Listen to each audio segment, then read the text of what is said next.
जहां लेबनान में cease fire Israel कर चुका है, लेकिन उस सीज फायर का कोई फायदा आपको नहीं दिख रहा है, न दिखेगा।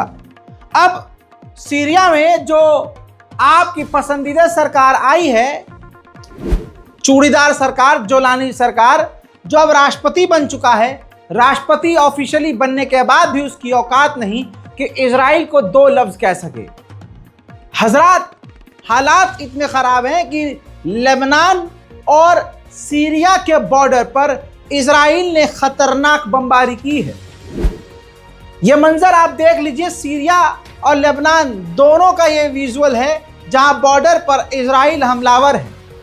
कहने को लेबनान में सीज फायर हो चुका है, कहने को सीरिया आपकी पसंदीदा सरकार है, लेकिन इसके बावजूद आप देख रहे हैं लगातार वहां पर हमले जारी हैं।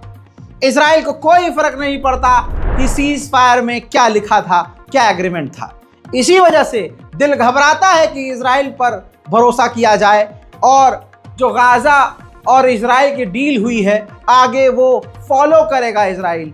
इस पर यकीन करने से पहले 1000 बार दिल घबराता है। आप लोगों की और कुछ लोगों की पसंदीदा सरकार सीरिया का हाल ये है। ये लाइव अपडेट आपको दिखा देता हूं।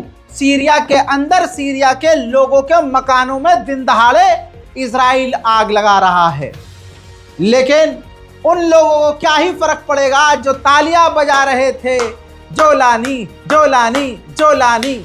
हजरात, सिर्फ जोलानी से मोहब्बत लोगों ने इसलिए दिखाई क्योंकि उन्हें ईरान से नफरत थी।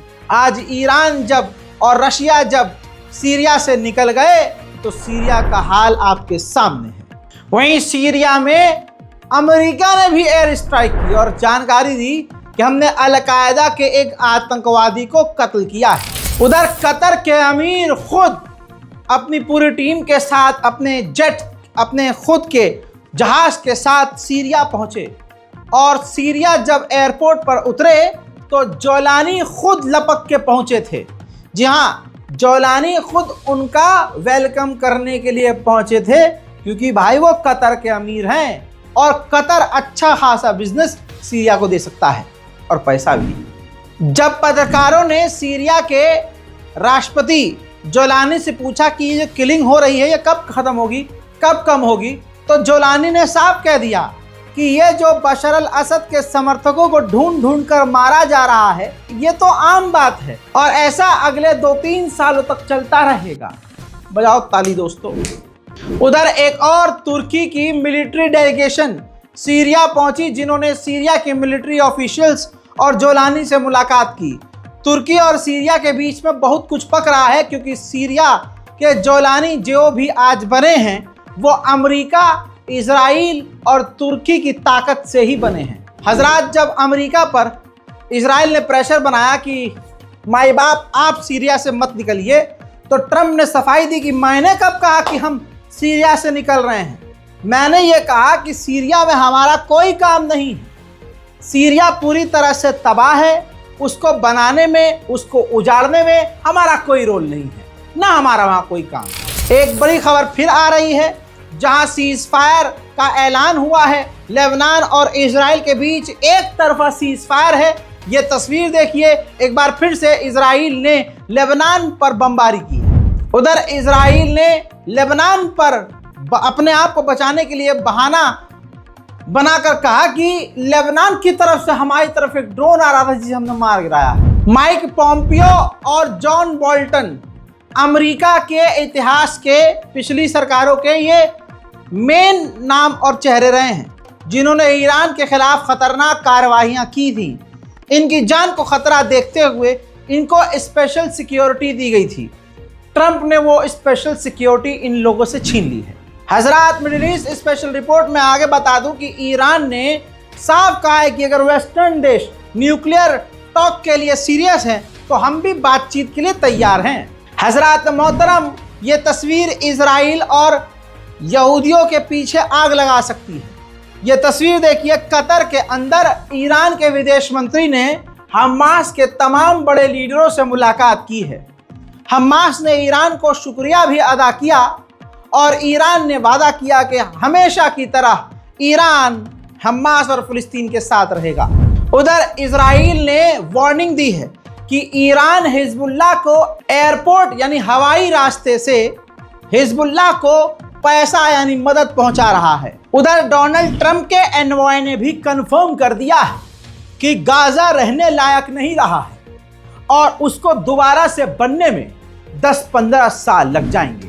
बात हकीकत है, गाजा पूरी तरह से इजराइल ने खंडर कर दिया। आइए मैं एक और विजुअल दिखाऊंगा। अल्लाह ना करे कि कभी और किसी व्यक्ति का, किसी मुल्क का ऐसा हाल हो 2-4 मुल्कों को छोड़कर। लेकिन हजरात, ये तस्वीर जिगर को फाड़ रही है कि गाजा में अब कुछ बचा नहीं।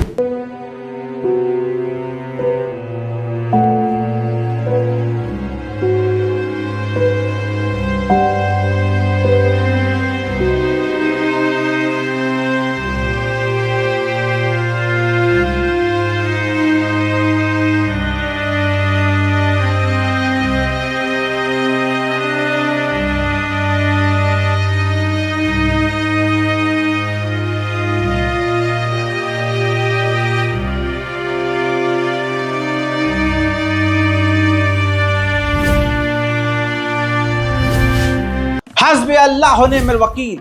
हजरात, इन गाजा के मलबों में 42 और गाजा के लोगों की लाशें मिली हैं। उधर नॉर्थन गाजा में, पूरे गाजा में पानी की किल्लत है। ये एक्सक्लूसिव तस्वीर देख लीजिए। 24-24 घंटे इसी तरह से पानी के लिए लाइन लगी है गाजा में। हाल बहुत बुरा है अभी तक। हिंद रजब वो 6 साल की लड़की थी जो गाजा में इजराइल की बमबारी में एक गाड़ी के अंदर एम्बुलेंस में फंस गई थी, जिसके माँ बाप मर गए थे इजरायली हमले में, और वो बेचारी कॉल करके मदद मांग रही थी फिलिस्तीन अथॉरिटी से, जो वहाँ का जो पुलिस का नंबर होगा उस पर मदद करके। वो कॉल रिकॉर्डिंग वायरल हुआ था जब वो अपनी मासूम आवाज़ में, थिथरती हुई बिखरी हुई आवाज़ में कह रही थी कि मैं एम्बुलेंस में फंस गई हूँ, एम्बुलेंस पलट गई है, मैं एम्बुलेंस में फंसी हुई हूँ, वो मुझे मार देंगे। जिसके बाद इजराइल ने सच में उस हिंद रजब प्यारी सी बिटिया को कत्ल कर दिया। उसके नाम पर एक ऑर्गेनाइजेशन, एक संस्था बनी जो कुछ ही वक्त में बहुत ज़्यादा वायरल हो गई। अमेरिका के अंदर ये संगठन हिंद रजब फाउंडेशन ज़बरदस्त काम करने लगा और इसी फाउंडेशन ने, इसी ऑर्गेनाइजेशन ने विदेश में जो इजरायली जा रहे हैं उन पर नज़र रखी और वहां मौजूद सरकारों से, गवर्नमेंट से ऑफिशियली कंप्लेन करके इजरायली सैनिकों के पिछवाड़े पर क्रांति लिखना शुरू कर दिया। इस संगठन ने 4 महीने के अंदर ही अंदर इजरायलियों के पेट और सर में दर्द कर दिया, जिसके बाद इजरायली ऑर्गेनाइजेशन जो अमेरिका में है उसने उस हिंद रजब फाउंडेशन के खिलाफ कैंपेन चलाया है और अब कहा है कि अगर कोई भी इस फाउंडेशन का सपोर्ट करेगा तो हम उसके खिलाफ कार्रवाई करवाएंगे और ट्रंप से कहकर इस फाउंडेशन को बंद करवाएंगे और बंद करवा भी सकते हैं, क्योंकि अमेरिका में अमेरिका की सरकार नहीं, इजराइल की सरकार है। डोनाल्ड ट्रंप इजराइल की शर्मगाह है, वो जैसे चाहे वैसे खुजा के अपना काम निकलवा लेगा। डील के मुताबिक इजराइल देखिए हार तो गया है, इसी वजह से उसे तमाम बातें माननी पड़ रही हैं। अल्हम्दुलिल्लाह अब खबर यह है कि गाजा के अंदर मदद के ट्रक्स भेजे जा रहे हैं।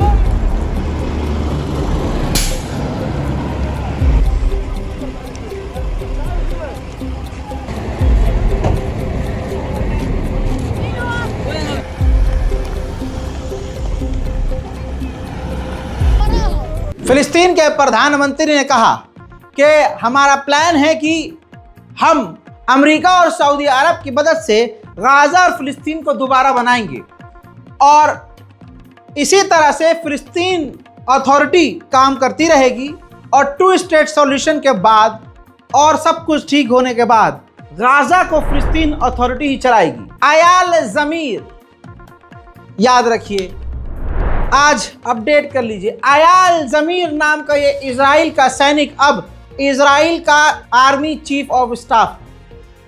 आपने जान लिया है, समझ लिया है कि इजराइल के तमाम सीनियर ऑफिशियल्स ने, अधिकारियों ने रिजाइन दे दिया है।